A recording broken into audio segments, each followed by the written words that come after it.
Good morning and welcome to One United Properties conference call for presenting the financial results for the first half of 2024. My name is Zuzanna Kurek and I am Investor Relations Manager at One United Properties. I am joined in this call by Victor Căpitanu, Executive Board Member and Co-founder of One United Properties, and Cosmin Samoilă, CFO at One United Properties. Before we begin, I would like to mention that this call is being recorded and that the recording of this call will be updated on our website later today.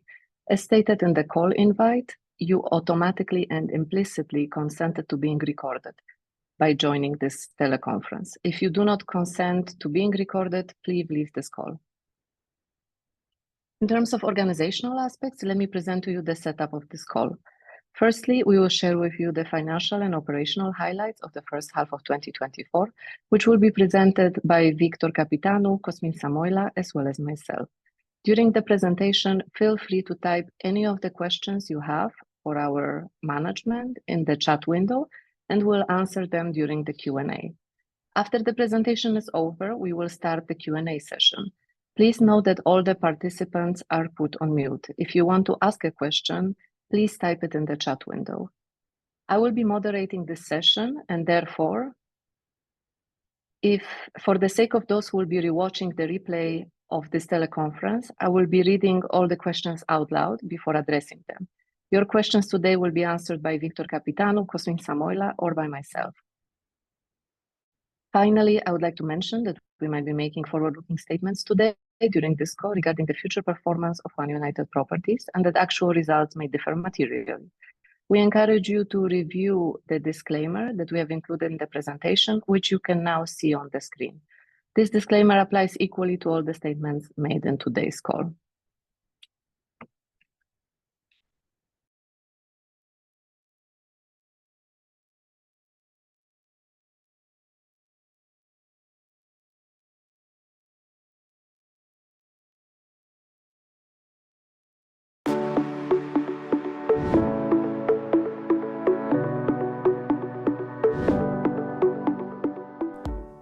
Hello, I am Victor Căpitanu and I am the co-founder and co-CEO of One United Properties. Today, I am pleased to share with you the key financial highlights and achievements from the first half of 2024. In the first half of this year, we sold and pre-sold 422 apartments and commercial spaces, totaling 43,809 square meters, 624 parking spaces, and other types of units. These transactions generated sales and pre-sales of 123.3 million euros. A truly impressive aspect is the consistency of sales across all our targeted sub-segments, premium, high-end, and luxury, encompassing both completed developments and those still under construction. In a market where supply has decreased compared to the same period last year, our ability to meet high market demand with the highest quality products is what has set us apart, allowing us to continue our growth and maintain our leadership position. At the end of May 2024, we began pre-sales for the second phase of the One Lake District development, which will include 867 units.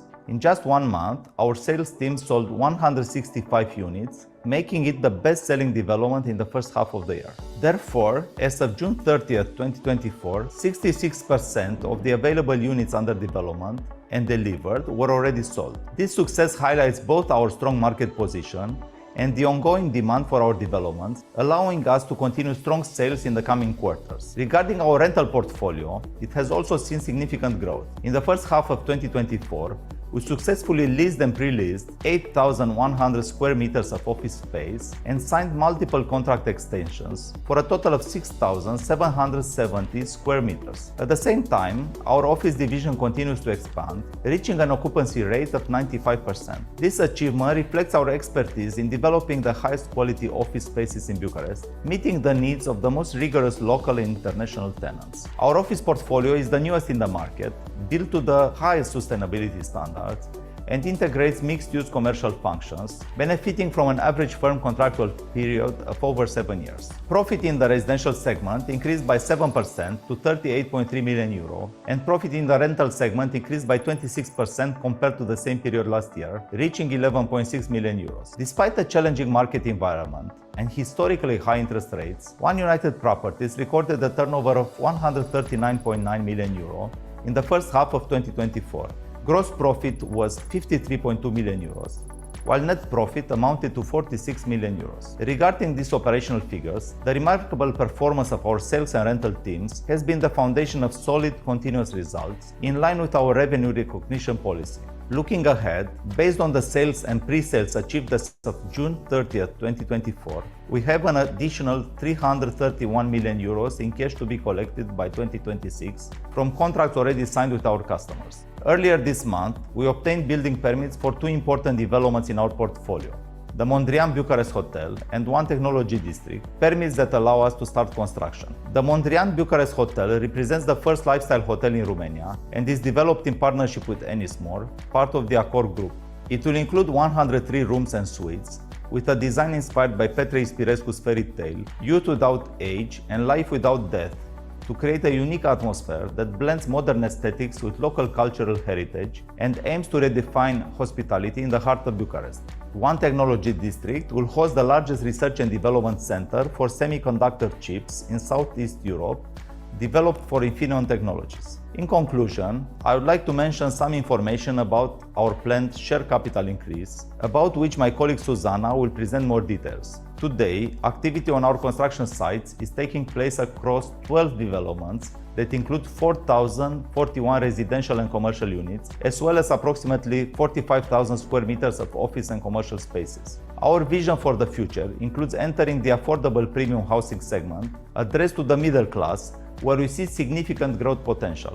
For this reason, this capital increase represents the next important step in our growth trajectory, and we invite our shareholders to participate in this operation, increasing their investment in One United Properties by approximately 10% of their holdings. This capital infusion will accelerate our ambitious plans, allowing us to double the business in the next 5 years and grow it up to 4 times in the next decade, while maintaining a prudent level of bank debt. I hand over the floor to Chief Financial Officer Cosmin Samoilă, who will provide a more detailed overview of the main financial results from the first half of 2024. Hello, and thank you for attending our financial results presentation. In the following minutes, I will present an overview of our financial position and financial performance for the first half of 2024, highlighting the key figures that have shaped our business in this period. In terms of the residential segment, which remains a core component of our business, in the first half of 2024, revenues from this segment reached 105.4 million euro, reflecting a 14% decrease compared to the same period of last year. This decrease is aligned with the final construction phases, in which the advance of completion stage is lower compared to the initial stages of construction. However, despite this slight decline in revenue, the profit from residential segment saw an increase of 6%, reaching 38.3 million euro, again related to the stage of completion, in which in the final stages of completion, the profitability is higher than in the initial stages. This positive outcome is primarily due to the revenue recognition from new developments where construction began in 2022 and 2023. Additionally, we witnessed a significant improvement in our net margin from residential sales, which grew from 29.5% in the first half of 2023 to 36.3% in the first half of 2024. This increase is largely attributable to the progress in our construction sites. Moving on to our rental segment, we recorded robust growth in the first 6 months of 2024. As for rental income, including revenues from services to tenants, increased with 18% compared to the first half of 2023, reaching 15.1 million euro. Moreover, the profit from commercial segment saw an impressive 25% increase compared to the same period of last year, because during last year and this year, more and more tenants took over their leased premises. In terms of expenses, administrative costs increased with 11% compared to the first half of 2023, totaling 8.5 million euro. The increase is consistent with the expansion of our operations, reflecting our growing scale. The result from our operating activity amounted to 57.9 million euro, representing a 19% decrease. This decrease is primarily due to a significant reduction in gains from investment property fair value adjustment. However, it is important to note that when we exclude this impact, our result from operating activity actually increased to 6%. This increase was driven by the 6% increase in the net income from residential property and the 25% increase in the net rental income, as previously mentioned. Looking at the balance sheet, as of the end of June 2024, our assets consolidated value overpassed €1 billion.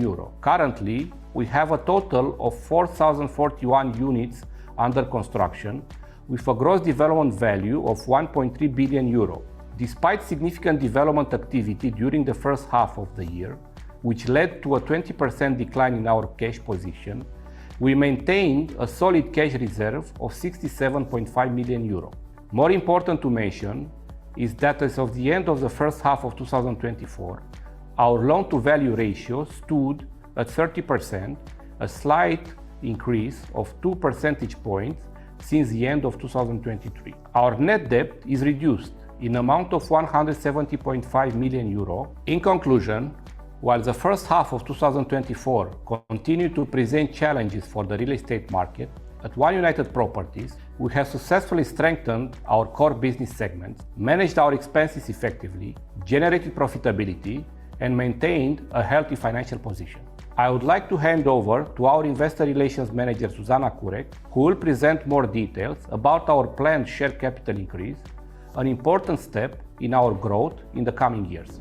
Hello, and thank you for joining us today. I would like to present you important updates regarding our ongoing share capital increase and what this means for the future of the company. On August 7, 2024, the Romanian Financial Supervisory Authority approved One United Properties prospectus for the share capital increase with cash contributions. This marks a significant step forward in One United Properties' strategy to raise €70 million, which will be pivotal in fueling the expansion into the affordable premium residential subsegment that Victor briefly mentioned earlier. As a reminder, this strategic move was initially presented during the Capital Markets Day held on April 4, and it reflects the company's commitment to broadening its market reach and addressing the growing demand within Bucharest's middle class. The preference rights were successfully loaded into shareholders' accounts on August 7, 2024. Following this, we had a trading window for these preference rights between August 9 and August 13. We are now in stage 1 of the operation, where investors can subscribe based on these preference rights. If you have received the preference rights because you held one shares on the date of guaranteed participation, August 2,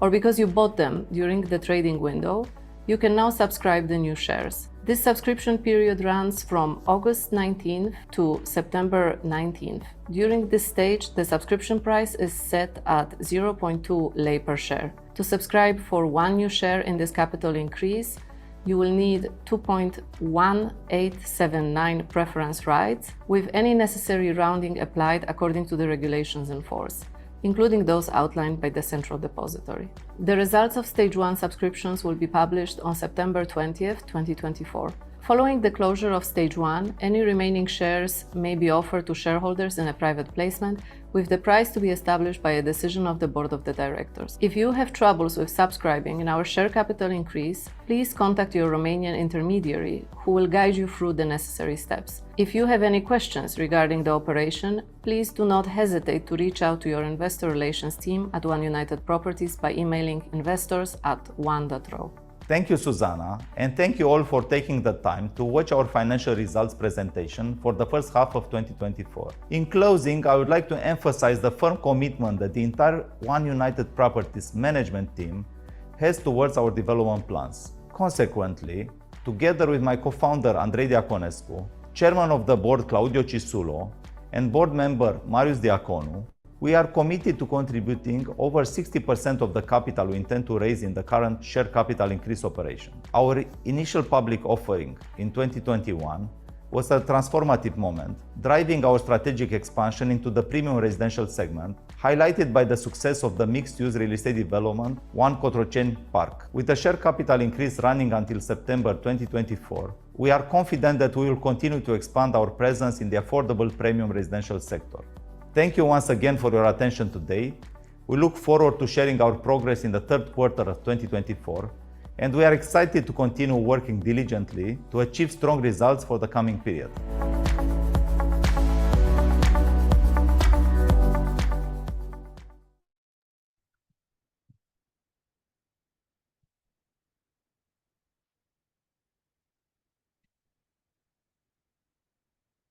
Thank you for your attention. This concludes the first part of our call. We will now open the floor for questions. If you have a question, please type it in the chat window.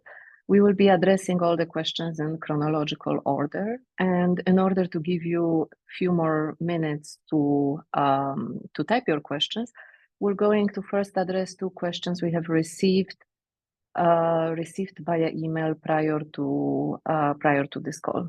The first question is, looking at your H1 financials, the income tax amounts to 13.5%. I thought the rate was 16%. What is the explanation for this difference? I'm going to invite Cosmin Samoilă, our CFO, to address this question. Good morning, and thank you for participating to our results presentation call.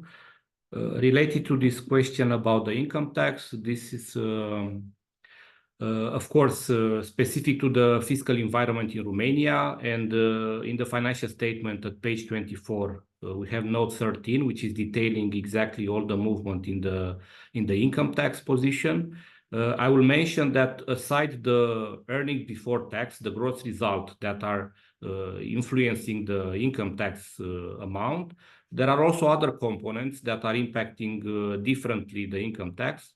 And I will mention these different components as being the carry forward losses, which can be deducted from tax. We have also specific to Romanian legislation, the sponsorships, which are expenses in the profit and loss account, but they can be deducted directly from the income tax up to certain limits. And also we have expenses that in the prior periods were considered not allowed for tax, but in the current period, due to the changes in the transactions, they became tax allowed. So all these factors are making that the income tax is not always exactly 16% from the gross result. And the same was also in previous quarters. That was different, either more, either less, few percents compared to the 16% income tax in Romania.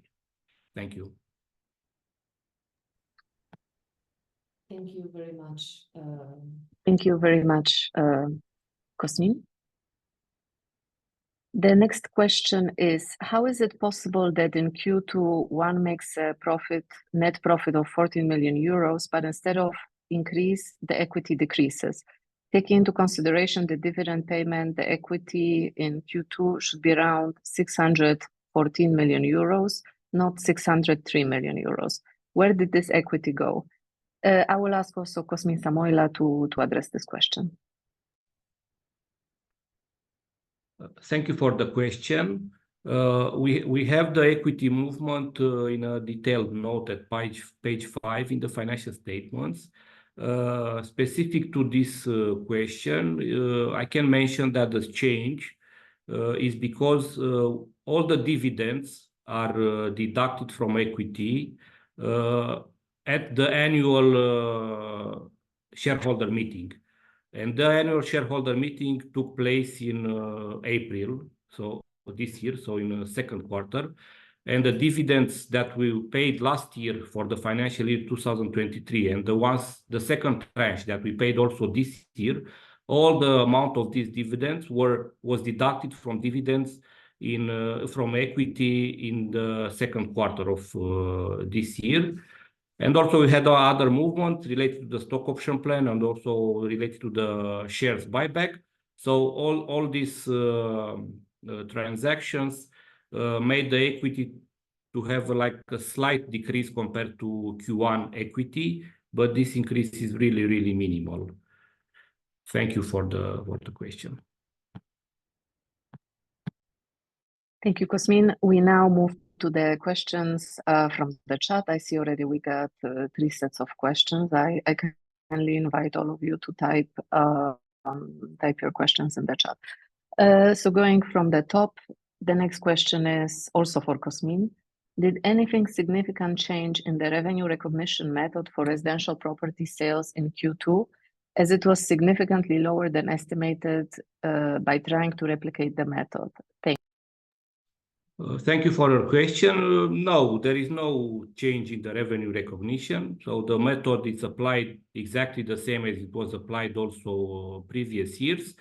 Related to the revenue, that it was a lower recognition in this quarter, I can mention that there are two aspects here to say. First, the fact that almost all construction sites are in the, let's say, second to final stage of construction until finalization. The speed of works that is developed is lower than in the initial stages, where there are heavy works and where there are high costs deployed in a small period of time. Right now is the moment of finishing inside the apartments or facade works, and this the costs that are deployed in this type of work is lower than in the initial stages. So we have a stage of completion that is advancing at a lower pace in this quarter. And the second aspect, if you see the sales performed according to our estimations, and we have good volume of sales as we published in the trading update.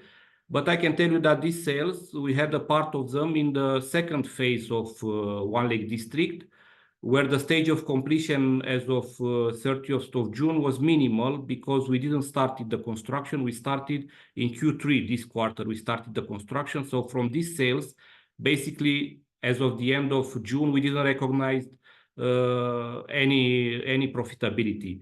So basically, it will be for these sales to recognize profitability in the moment we progress with the construction. Thank you. Thank you, Cosmin. We now move to the next set of questions. Good morning. I have three questions. The first one is, can you please provide an update on the development of like-for-like selling prices and cost inflation over the last 12 months, and potentially share your view about the development of selling prices and costs in the next 12 months? I will invite Victor Capitano to address this question. Good morning, and thank you for the question. Regarding cost inflation, we have to say that last year and a half, the cost didn't increase. So maybe it was the first period after 7, 8, 10 years where we had 12 months without the cost increasing. I don't think this will be permanent. So we think over the long term, the costs are increasing 5 to 10% per year, and this will push the prices of the product as well. Regarding the selling prices, I can say, for example, in One Lake District, where we just launched sales for the second phase in June, although the cost is the same as in the first phase, the prices are probably around 15% more. So if you analyze it, you will easily see that.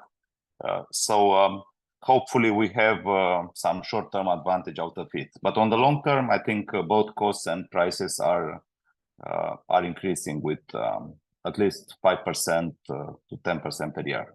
Thank you for the question. Thank you, Victor. The next question is also for you. On the capital increase, how quickly you think you will be able to deploy the proceeds? Look, the capital increase is meant mainly to enter into the premium affordable segment, which basically means building apartments for the middle class. So basically building more affordable apartments and selling to a much larger segment in the market. Our cash flow is very strong over the next 2 years. So theoretically, if we waited, we could have done also this from the cash flow.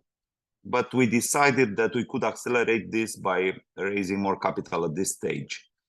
So hopefully we will be able to deploy this money over the next 12 months and accelerate our performance on this segment. As you know, when we listed the company in 2021, we decided to go from the high-end segment to the medium to high-income segment. the money raised were invested with priority in One Cotroceni Park, One Lake District, and those have been extremely successful. So I think it really validated our model, and we really were able to scale from 100, 200 apartments per development to 1,000 in One Cotroceni Park and 2,000 in One Lake District. So I think at this moment we see it is not so complicated for us to scale even more, to do larger scale developments for the more affordable segment. So basically, this is our plan with the money, and hopefully we'll be deploying in a good pace. One of our target lands has been made already public. It's the land of Rocar. It's 21-hectare land. It's an amazing land, very close to the center of the city, and we have advanced discussion with a few more. Thank you very much. Thank you, Victor, and we hope it answered your question. The next one, also for Victor, can you please provide an update on the regulatory environment in Romania? Any recent upcoming changes worth highlighting? Look, I will ask you also, and Cosmin, if you have any ideas on this. I mean, I don't see any material change on the regulatory environment. So I don't know. Cosmin, do you have any view on that? No, at the moment there is nothing material changing in the regulatory rights, neither fiscal, neither in other areas of the regulatory. Perfect. So it seems we seem stable from the regulatory point of view. Thank you also, Thomas. The next question, do you expect you will need to continue to raise equity also in 2025 and 2026 and in the coming years? And I will invite Victor to address this question. Thank you, Jacob. Actually, no. So actually, we have a very, very strong cash flow. So we expect just the tipping point. I'm not sure when it's coming, over the next 2 years, probably, hopefully 2 to 3 years. So hopefully there is no need to raise more equity. I mean, on the long term, you never know what opportunity can arise in the markets. But I think for the short period, we are very well capitalized, maybe even too well. So I think this will be enough money to implement our plan and our strategy that we have presented. Thank you. The next question, have you considered selling properties and/or discontinuing dividends instead of raising capital? Thank you again. I think this is a very legitimate question. I think it makes a lot of sense to sell rental properties as long as they, I mean, from our calculation, the rental properties that we own bring a return on equity compounded per year to the shareholders around 11-12% over the next 5 years. So I think it is good, but is not the level we target and with what we desire for the equity that we deploy, which is more like in the 30% range. So I think it makes sense. But you know, a rental portfolio and larger properties in general are not so quick to sell, so the time to market is quite long. So we are analyzing this very seriously. I think the trend in the decrease of interest rates will help us a lot. So I think this is, of course, this is a much better alternative to raising equity. I mean, I would prefer it. I'd prefer it 100%. On the discontinuing of dividends, I mean, I'm not so hot with that because a lot of our shareholders, especially from the early shareholders, you know, rely on that or like that. I think theoretically and mathematically you are right, but I think psychologically a lot of the shareholders, you know, like to receive dividends. So I don't think it would be a good idea to discontinue that. Thank you, Jacob. Thank you, Victor. And the last question from this set is, how many apartments do you expect you may sell in 2024 and in 2025 roughly? and how many handovers? I will invite Victor with a note that, as you know, we do not provide these precise estimates related to the sales of the apartments, but I will let Victor take it over on the handovers. Yeah, I mean, I don't think we can make a forecast on that. So I don't think this is something we can give today. Thank you. The next question is, can you give some color on gross margin drop in Q2 compared to Q1, please? Thank you. I will invite here Cosmin Samoilă to address the question, which was partially already addressed. It's related to the revenue recognition, but Cosmin, please go ahead. Thank you for the question. Indeed, it's related to the revenue recognition on one side, because the advance in the construction stage is slightly lower than in the previous quarter. And also another reason, if you are looking on the structure of our profit and loss, you'll observe that we have also the gains from the fair value adjustment of the investment property. And these gains were less in the second quarter of this year compared to the first quarter of the year. So basically, these two components brought a drop in the gross margin. Thank you. Thank you, Cosmin. The next question will be addressed by Victor. Hi, can you comment on Progresului project issues with PUD and authorization? And do you see similar situations in other projects of yours? Thank you. Thank you for the question, Cristian. So basically, you refer to One Cotroceni Towers, which is the second phase of the larger development of One Cotroceni City. The first phase, as you know, has been already finalized and we started the handover last year. It takes some time. One Cotroceni Towers, the land, we acquired it with existing building permit. So theoretically, we can start building even today without any new authorization from anybody. But from our point of view, the project that we acquired can be significantly improved from the point of view of attractivity to clients and profitability of the equity deployed. So this is why we decided to upgrade it. We actually make it a bit smaller than it was before. So I think the authorities should love that. We are doing a new detailed plan for this development, just to look nicer and have better impact on the neighborhood and to return more money for our equity employed. The plan was passed by the Sector 5 City Hall, which appreciates very much our effort and investment in the sector. I think we are the largest investor in Sector 5 at this moment. Indeed, the General Mayor stated publicly that he's against such a development there, although it is a permitted and legally approved project. Nevertheless, the Sector 5 decided to approve it anyway. We are going now for the approval of the new building permit. Hopefully, we start construction next year. It is with some delay.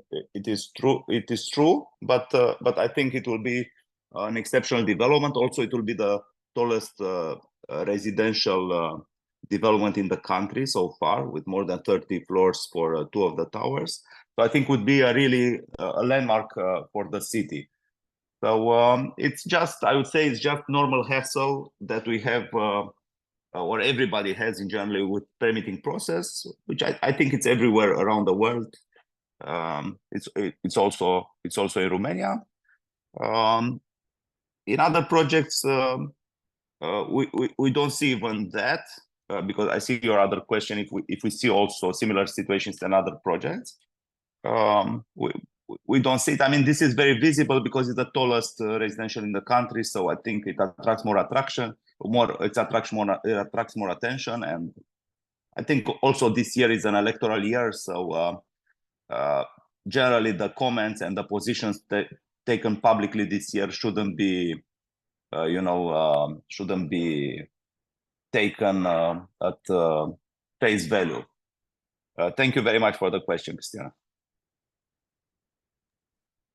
Thank you all very much for joining our call, and thank you for all the questions. We have answered to all of them, so we will conclude this call. Just as a reminder, the next time we're going to hear each other is going to be on after we publish the Q3 2024 results on November 11th. We will have a call on November 12th. We thank you all for your attention, and we wish you a great day ahead.